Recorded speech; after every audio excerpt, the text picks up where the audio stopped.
Good morning students, welcome back to BV and online classes. हमने कल के video में इंट्रोडक्शन करी थी इस चैप्टर की 12 चैप्टर की इंट्रोडक्शन करी थी। The name of the chapter is algebraic expression. Okay, मैंने आपको ये बताया था मोनोमियल्स क्या होते हैं, बाइनोमियल्स क्या होते हैं, ट्राइनोमियल्स, देन मैंने लाइक टर्म्स अनलाइक टर्म्स में सारी कांस्टेंट टर्म्स कौन सी होती है, सारा मैंने ये सब इंट्रोडक्शन में आपको समझाया था।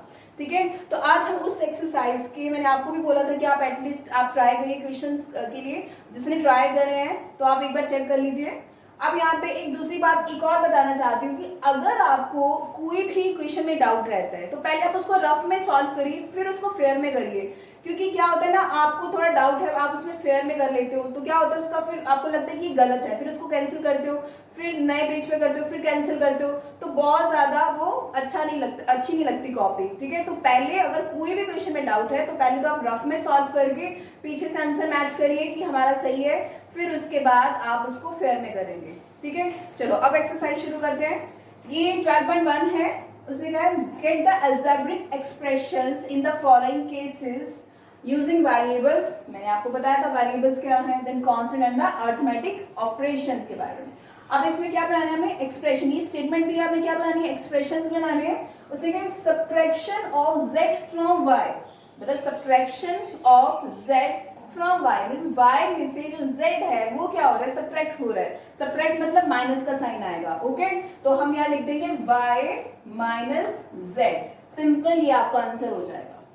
ठीक है, सब्ट्रैक्ट, क्योंकि बच्चों को ये जो वर्ड प्रॉब्लम वाले क्वेश्चंस होते हैं वो इसीलिए समझ नहीं आते क्योंकि उनको कॉन्सेप्ट क्लियर नहीं होता है। तो अगर आपको ये जो है, ये स्टेटमेंट्स को अगर आपको इस एक्सप्रेशंस में लिखना आ जाए तो आपको आपके जो वर्ड प्रॉब्लम वाले क्वेश्चंस है वो भी कॉन्सेप्ट इजीली आपको क्लियर हो जाएंगे। तो अब ये क्या लिखा उसने, subtraction of z from y, मतलब y में से z निकालना है, ना कि z में से y को सब्ट्रैक्ट करना है।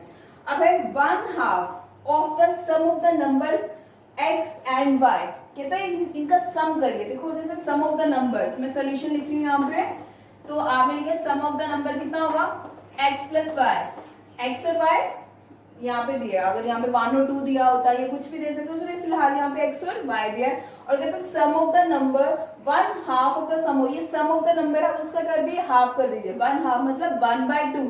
तो आप लिख लीजिए यहाँ पे 1/2 x प्लस वाई हो गया आपका। ठीक है, अब नेक्स्ट है, कहता है number z multiply by itself. Itself मतलब अपने ही नंबर से मल्टीप्लाई हो रहा है। अगर z अपने ही नंबर से मल्टीप्लाई होगा, लाइक आप ऐसे ही लिखोगे ना, the number z multiply by itself, तो ये क्या आ जाएगा आपका z²। ये आपका एक्सप्रेशन बनेगा। ये आपको मैं सिर्फ सॉल्व कर बताने के लिए लिख रही हूँ, z इंटू z, आपको सिर्फ आंसर्स लिखने हैं और कोई भी क्वेश्चन छोड़ना नहीं है, सारे ही क्वेश्चन करेंगे आप।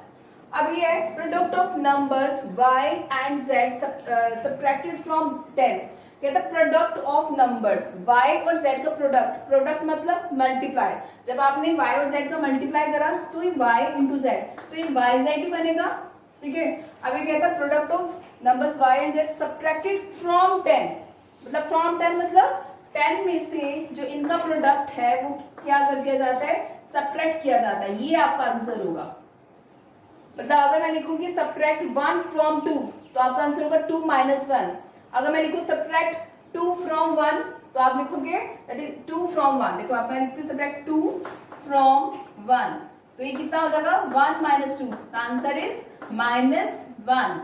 ओके, ये आपको 6 में भी आपको पूरा क्लियर करवाया था कि आपको ये कैसे करने होते हैं सब्ट्रैक्शन वाले क्वेश्चन। फ्रॉम का मतलब कौन सा था, कौन सा नंबर पहले आएगा। तो ये कहते हैं sum of numbers a and b, sum of number, sum of number मतलब सम मतलब एडिशन, तो प्लस कर देना, आपने सम कर दिया, a प्लस b कर दिया। अब नेक्स्ट लाइन में बोलता है सब्ट्रैक्टेड फ्रॉम देयर प्रोडक्ट। कहता है ये जो नंबर है वो उसकी जो प्रोडक्ट है, इन्हीं दोनों की अगर प्रोडक्ट करें तो ऑब्वियसली a इंटू बी आएगा, जैसे ए बी आएगा ना, a into B is A B. तो कहता है कि इसकी प्रोडक्ट से इसका सम जो है वो क्या हो रहा है, सब्ट्रैक्ट हो रहा है। तो आप इसका एक्सप्रेशन लिख दो, ये क्या हुआ, A B minus A plus B, obviously ये आएगा ना। इसकी प्रोडक्ट में से ए और बी की प्रोडक्ट में से ए प्लस बी, उसका मतलब जो सम है वो सब्ट्रैक्ट हो रहे हैं। मेक श्योर दैट यहाँ पे माइनस, अगर साइन यहाँ पे माइनस आएगा तो ये ब्रैकेट में लेना पड़ेगा आपको। ठीक है, अगर आप यहाँ पे ब्रैकेट नहीं लेते हो तो आपका आंसर जो है वो गलत माना जाएगा। ठीक है, तो यहाँ पे माइनस है तो इसको आप ब्रैकेट में लोगे। ये सिंपल से है, ये आपको हर आप 6 में करते हो, 7 में करते हो, 8 में करते हो। तो अगर ये क्लियर हो जाए तो मैं बार बार कह रही हूँ कि जो वर्ड प्रॉब्लम वाले क्वेश्चन है, जो बच्चे स्टेटमेंट्स नहीं लिखते वर्ड प्रॉब्लम वाले क्वेश्चन में, इसी कारण नहीं होते क्योंकि कॉन्सेप्ट नहीं होता उनका क्लियर। तो आप एक बार ध्यान से देख के, और ये मैंने सारे ऑलमोस्ट करवा दिए, अगर एक दो रहता है तो वो आप खुद करेंगे। ठीक है, अब नेक्स्ट क्वेश्चन देखिए, क्वेश्चन नंबर 2 देखिए, identify the terms and their factors in the following expressions. ये आपको एक्सप्रेशंस दिए हैं, इसमें क्या करना है, आइडेंटिफाई करनी है टर्म्स को और उनके फैक्टर्स को। ओके, अब ये show the terms and factors by the tree diagram. अब एक ट्री डायग्राम बना के आपको उसके ये आइडेंटिफाई करने हैं, शो करने हैं। ओके, अब ये देखिए, आप सबसे पहले क्या करेंगे, जैसे x माइनस 3 है तो इसमें दो टर्म्स हैं। मैंने टर्म्स के बारे में बार बार कह रही हूँ, जब भी मैं कोई भी एक्सरसाइज करवाती हूँ उससे पहले मैं एक इंट्रोडक्शन वीडियो बनाती हूँ कि आप उसमें क्या पढ़ोगे। ठीक है, तो ये जब चैप्टर शुरू करवाया था तो एक इंट्रोडक्शन वीडियो करवाया था, तो उसमें आप पूरा पढ़ेंगे कि इंट्रोडक्शन में क्या था, तभी आप एक्सरसाइज इजीली कर पाओगे।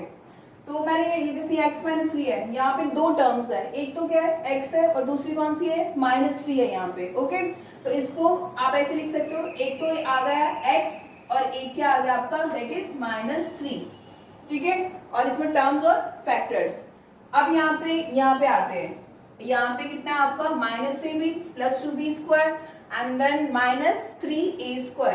अगर मैं इसकी बात करूं तो ये क्या बनेगा आपका, यहाँ पे -ab है ना यहाँ पे, तो यहाँ पे पहले लिख दो, चलो ऐसे लिख दीजिए, यहाँ पे -ab, फिर यहाँ पे लिख दो यहाँ पे दैट इज 2b²।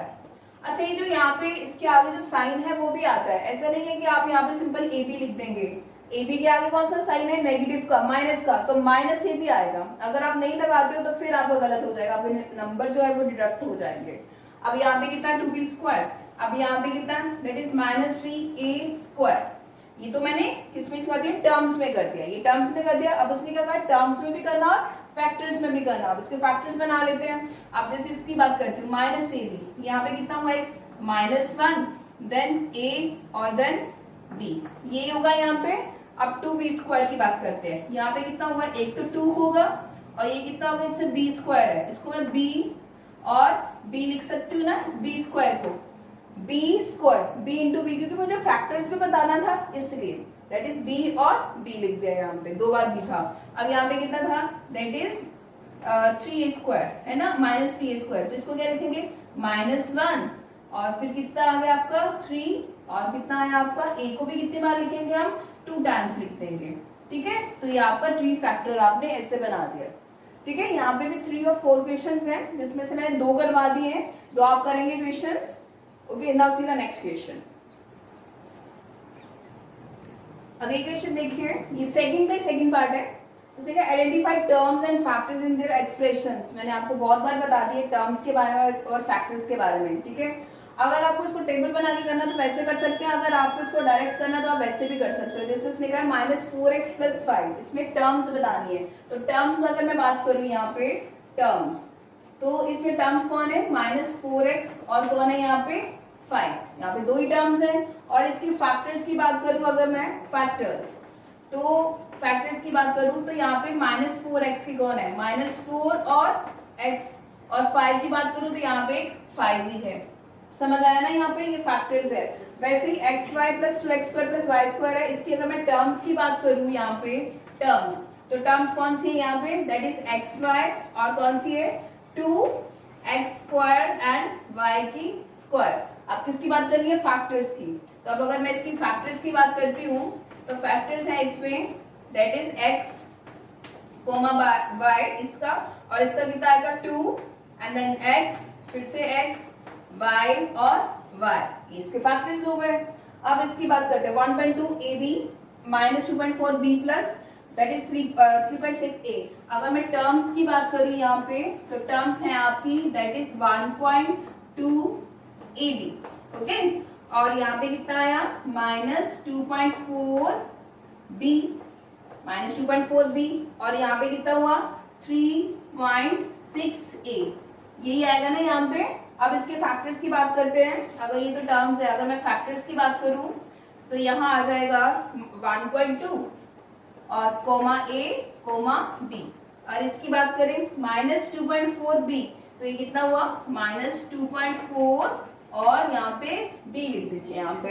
और यहाँ पे कितना हुआ आपके 3.6 से, तो यहाँ पे आप लिख दीजिए 3.6 और यहाँ पे a आ जाएगा, ठीक है ना। अब इसकी बात करते हैं 3.4x प्लस 1/4। अगर टर्म्स की बात करें तो यहाँ पे दो ही टर्म्स हैं, एक तो है आपकी दैट इज 3/4x और 1/4। अब इसके फैक्टर्स की बात करें तो फैक्टर्स हैं इसके दैट इज 3/4 कॉमा x, ठीक है। फैक्टर्स की बात करें तो कौन से 3/4x और यहाँ पे अगर 1/4 की बात करें तो 1/4 ही आएगा। ओके, तो आपको ये जो क्वेश्चंस है मैंने यहाँ तक करवाया, आपको टर्म्स और फैक्टर्स और मोनोमियल ट्राइनोमियल इसके बारे में सबसे पहले आपको पता होना चाहिए कि है क्या, ठीक है। तो ये क्वेश्चंस आप यहाँ तक करेंगे, कोई भी क्वेश्चन छोड़ेंगे नहीं, सब आप अपनी फेयर कॉपी में करेंगे। Till then thank you.